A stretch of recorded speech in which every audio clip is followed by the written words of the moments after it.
What is up, valued viewer? My name is Pat, and I'm a writer, producer, and mixer here in Nashville, Tennessee. And on this channel, I do a couple of things. I've been doing some tutorials as of late because, let's be honest, that's what the people really care about.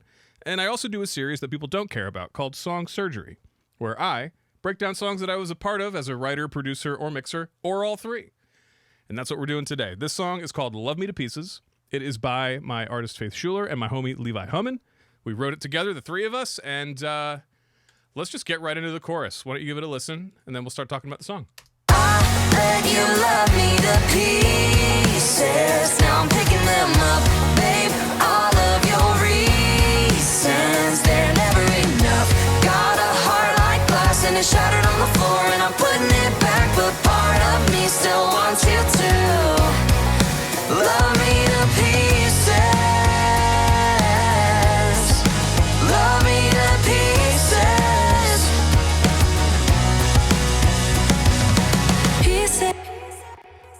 There we go. That is the chorus from the final mix. Let's go ahead and start talking about the song. As I said, this was a three-way write. Myself, Levi, and Faith. We just, it was actually a very historic write for me on a personal level because, little peek behind the scenes, valued viewers, I'm a huge nerd. I play Warhammer. As it turns out, don't tell anyone cool, but so does Levi.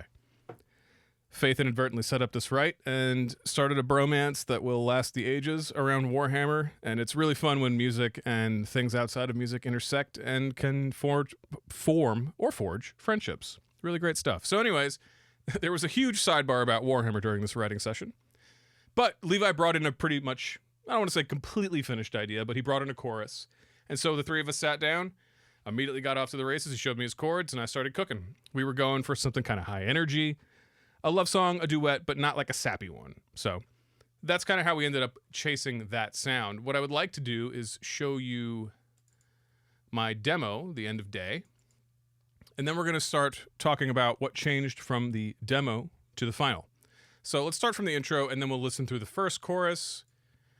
Maybe we'll start, since you've heard... No, we'll start from the intro. Here we go.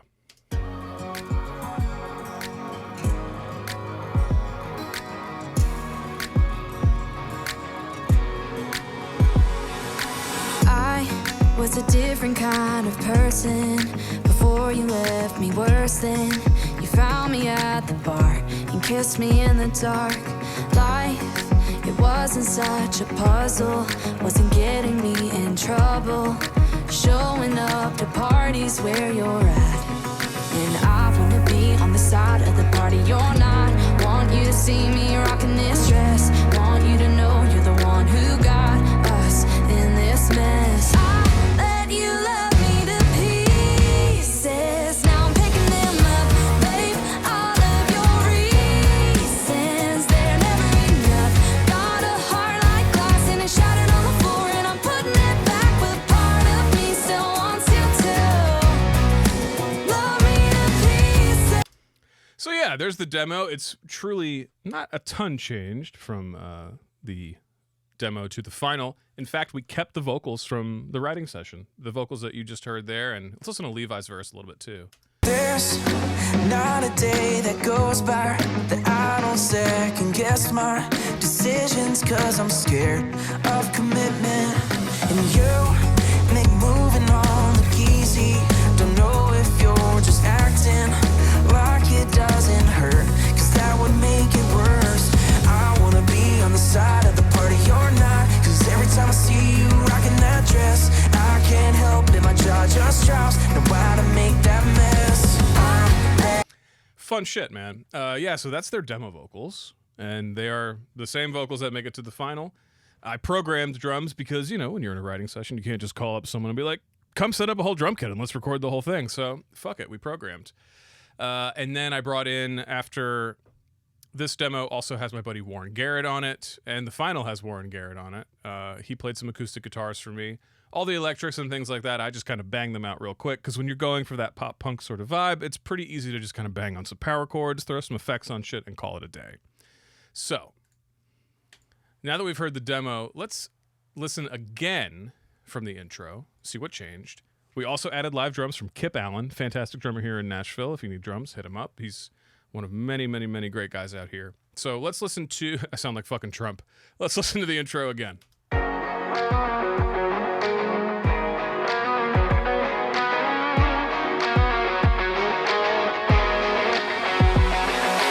I was a different kind of person before you left me worse than you found me at the bar and kissed me in the dark. Life, it wasn't such a puzzle, wasn't getting me in trouble, showing up to parties where you're at. And I wanna be on the side of the party you're not. Want you to see me rocking this dress, want you to know you're the one who got us in this mess. I let you love me to pieces, now I'm picking them up, babe. All of your reasons, they're never enough. Got a heart like glass and it shattered. So a lot of it's the same, but for me, I mean, just as cool as program drums are, and as much as I'm going to abuse samples in the final regardless, having the human touch, it just brings it up a notch, man. Anytime that the budget's there, that's number one, drums. Let's listen to that groove, actually. Listen to the whole drum package in the chorus.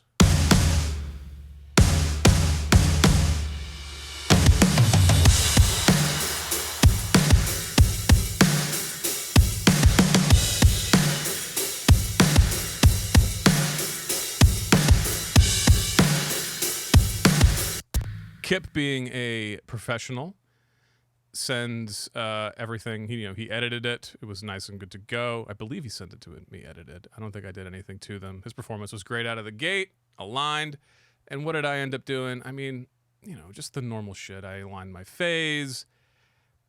Maybe I nudged a few things here and there for pocket purposes, but he sent me a full palette of paints to choose from in terms of his mic selection. He didn't box me in any way. He gave me overheads and mono overhead, a couple different rooms, a track called Chungus. What the fuck's going on with Chungus? I forget.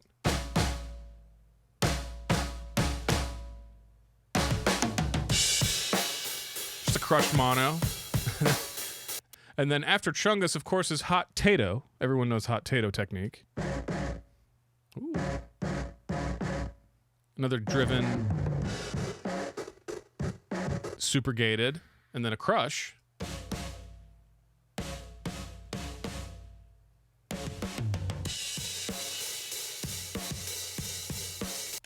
I think I ended up using all of these in varying degrees. I didn't lean on these super heavy because I don't want to.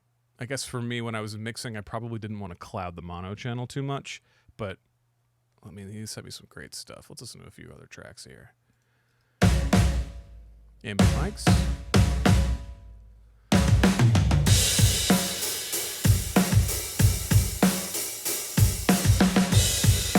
Nice. Nothing too crazy here. Basic treatment on all this. One of my standard practices on overheads is I like to chop the snare transient out with an L1, some brick wall, soothe it with that classic Nolly cymbal smooth preset, and then I love a Fairchild on overheads. Time constant 2. Nice and groovy, man. Yeah, nothing too crazy going on. We're not reinventing the wheel. Nothing out of the ordinary in terms of performance, but all played really well, tracked really well. And then, for me as a mixer, just don't fuck it up. In verse 2, there's a neat little effect that happens. Let's actually, pop out a solo. There's not a day that goes by that I don't second guess my decisions, 'cause I'm scared of commitment. And that was in the demo, and when I sent it to Kip, he, whenever I send it off, I send the reference, and then I send it without drums so he can track to it. He just recreated it for me.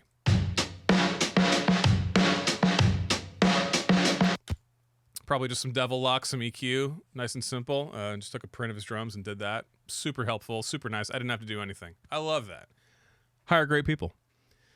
Lesson number 1. What else is going on rhythm section-wise that's important? Bass. I mean, probably nothing to really say about bass. That's too crazy.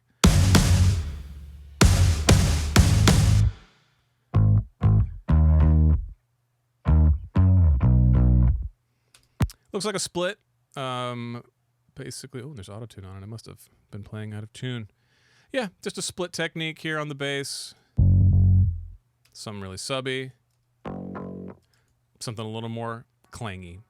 In anything that's high energy and guitar driven, it's usually a pretty good idea to do that. That way you can kind of marry the bass in two places. Marry it to your guitars, marry it to your drums.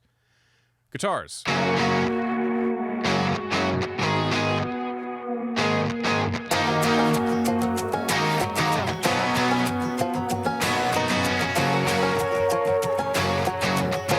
So the acoustics in this are essentially just doing a subdivision.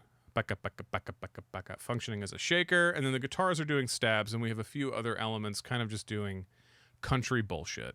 Because you have to have country bullshit in a country song. Don't sue me. Don't cancel me. There's a lot of stuff in here lingering from the demo that didn't end up getting used, and that's an important thing to talk about, I think. Going from demo to record sometimes as a producer, for me personally, when I'm in a writing room or when I'm, fresh on a track, I throw every idea that I have at it. I fill the whole fucking thing up. And then the job becomes, all right, what is actually important here? What's making the song better? And so there's a bunch of stuff here that I clearly just didn't end up using. Why? I don't know. We can get into that later. We can listen to some of those, but keep the bones nice and simple.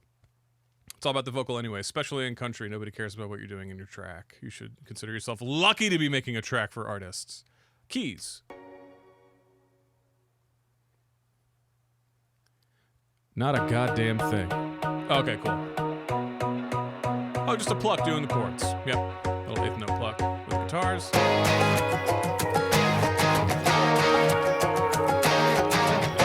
Subtle. With the bass and drums.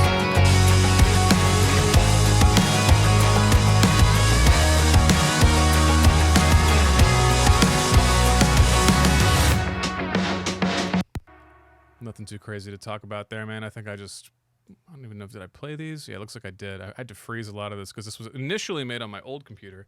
Also, you'll notice that there's sound shifter pitch on every track. We changed the key. I completely forgot about that. All the stuff that made the final record is my demo pitched. Oh my God. How good have plugins got that? I didn't even remember that. Pretty incredible stuff. Let's start breaking down. We already know what the lead vocal sounds like. Let's talk about BGVs. Reasons they're never enough. Got a heart like glass and it's shattered on the floor, and I'm putting it back, but part of me still wants you to love me to pieces. Love me to pieces. Very fun. Yeah, I mean, just a nice big fat stack of harmonies. Really nothing too crazy going on. I wanna be on the side of the party you're not, cause every time I see you rocking that dress, I can't help it, my jaw just drops. Know how to make that mess. Levi wasn't able to stay long enough to track BGVs, so I think I ended up doing all the male harmonies. All those deep low boys. What do we got going on? How bad do I suck? Let's listen. I wanna be on the side of the party you're not, cause every time I see you rocking that dress, I can't help it, my jaw just drops. Know how to make that mess. Couple of timing mistakes in there. Oh dear me, valued viewer. Trying to think about good talking points to make here philosophically, why decisions were made. The decisions were made because I wanted it to sound like a pop punk song that just so happened to be country with two country artists, and I just did what I would normally do in other genres, and I just did it again here with a banjo on it, which if you've been following along for Song Surgery is sort of my MO. But to briefly touch on that, I think when you are working in a space coming from different backgrounds, you should play to your strengths. I am not a traditional country producer. I didn't grow up picking a banjo or picking a flat picking a guitar on my peepaw's porch. I'm from fucking New York. You know what I mean? And then I grew up in North Carolina, so I was adjacent to country. I went to school in the mountains of North Carolina, where I started to like folk and country. But for the most part, my background was rock and metal. So here we are. Let's marry those worlds. Let's make love, valued viewer. I let you love me to pieces. Now I'm picking them up, babe. All of your reasons. Let's quickly flip back to the demo. I let you love me to pieces. Now I'm picking them up, babe. All of your reasons. They're never in. So it's all there. It's not bad. But I let you love me to pieces. Now I'm picking them up, babe. Less muddy, more control on the low end. The vocals are still more present, and just having those live drums with all of those ambient mics and the air moving around just really just takes it to another level. Let's listen to the bridge, because the choruses are essentially the same. The only difference between verse 1 and chorus 1 and verse 2 and chorus 2 and their respective pre's is essentially bringing in Levi's vocal. Not much to say even about like how I treated those vocals differently. I mean, I think they sang through the same chain. The same chain that I'm talking to you through is essentially what I tracked them through, you know, a Neve. And actually for this one, it probably wasn't the Swarm audio tube compressor, their CL1B clone. I believe it must have been at that time, probably an 1176 Bluey, so that might be why the vocals sound a little bit more spitty. Also, I probably overcompressed the fuck out of them. Yeah, same vocal chain across the board here, probably just choosing a few different EQ moves because Faith's a girl and Levi's a boy, and, you know, we're not going to get into any sort of gender or any of that stuff here, but there are some anatomical differences between the male and female body when it comes to singing. Levi's a chesty boy, so I'm going to treat him a little bit differently than I'm going to treat small, little petite Faith. Bridge, let's get to the bridge. Enough of me ranting.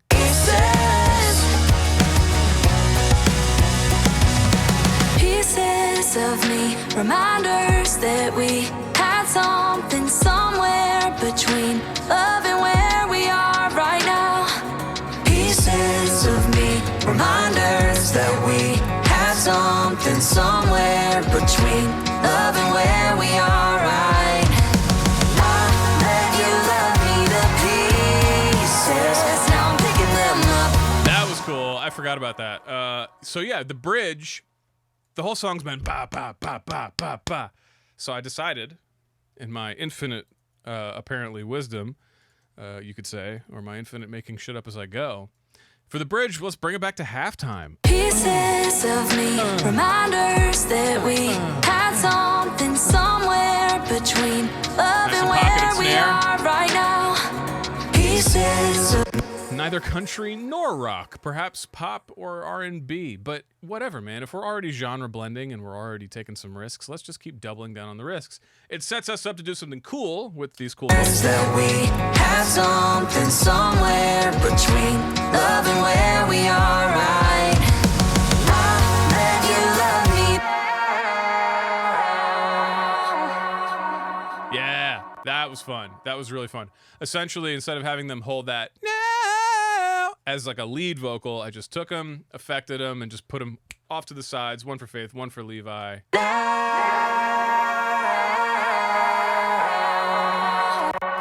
And lo-fied those, verbed them, put them behind the rest of the vocal package that comes in there. Let you love me to pieces.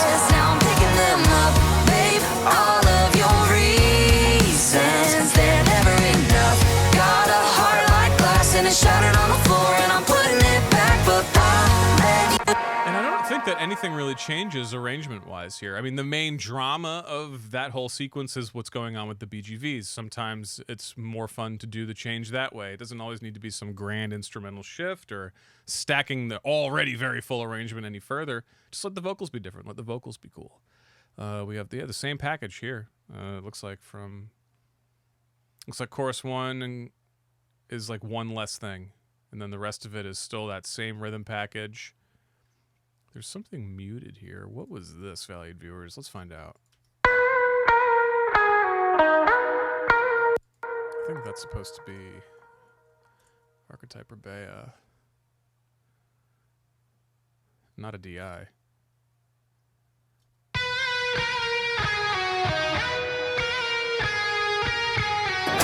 Babe, all of your reasons, they're never enough. Got a heart like Yeah. See, I had that in there, and then I ended up muting it because it's too fucking much. It's too busy. Just let the chorus be the chorus again. Take a seat, producer. That's me. That could be you, valued viewer. Take a seat. Let the artist be cool. You're not cool. You live in a studio. You live in a studio. You never leave your studio. You're producing. You're busy. Let them be pretty. Let them be fun. That's about it, man. What are the takeaways here? The takeaways are to elevate your demo. Again, this is something that I riff on constantly, man. I mean, obviously you can do everything yourself. Obviously you can program. Obviously there's Splice, there's Arcade, there's all kinds of shit that you can use to enhance your productions that you can't do. And I know a lot of guys that love the loops only workflow, and there's a time and a place for it. However, part of me is still a little old school, and I enjoy bringing in players. And to hand off my demo with my basic bitch program drums to Kip and have him turn back something cool. I beg you love me to pieces. I beg you love me to pieces. Now I'm picking them up. Now, granted, I was a little more locked in on the mix for the final, and it's obviously better in that regard, but, you know, just all those little things, having Warren come in and play acoustic guitars, like the marrying, kind of recreating a fucking band. You know what I mean? I think that's one of the struggles in country and pop these days is, you know, back in the day, back in my day, you had full bands going into studios, bands that had rehearsed together, jammed together, practiced together all the time, creating interesting music, playing off of each other. And in the modern workflow of, we have a full demo basically done by the end of the day that could pass for a record, even though it needs to be enhanced, blah, blah, blah. You know, you're losing a little bit of the magic. It's all like 2 or 3 minds as opposed to 5 minds. And, you know, I'm sure you could get in the comments and be like, no, bro, back in the day, it was still only like a couple writers, man, and whatever. All I'm saying is, obviously it's hard out there. We all got to eat, and making music is like one of the worst return on investments you can do with your time and money. When you can scrimp and save to afford, you know, to make it work for your clients, to be like, all right, cool, I'll lower my rate or whatever it is a little bit, give me a little bit more of the master or something, to hire a live drummer, to hire some other musicians to just, you know, bring some new creative minds into this, it's always going to be a net win. So I think that's the main takeaway here. Also, duets are fun. You know, they're kind of more of a novelty, more of a token thing. This was a fun one to work on. And yeah, song's out. It's doing well. Faith and Levi did a great job filming content for it, as everyone must do in this year of our Lord 2025 before the robots take over. Yeah, man, this was a really fun one. I loved making it, and, you know, sparked a cool friendship. Shout out Levi, shout out Faith, shout out Kip, shout out Warren, shout out Ray Lynn for mastering this motherfucker and making me sound like I know what I'm doing. Shout out you, valued viewer. Love yourself, love your friends, keep making music. Mwah. Kisses for you and your homies.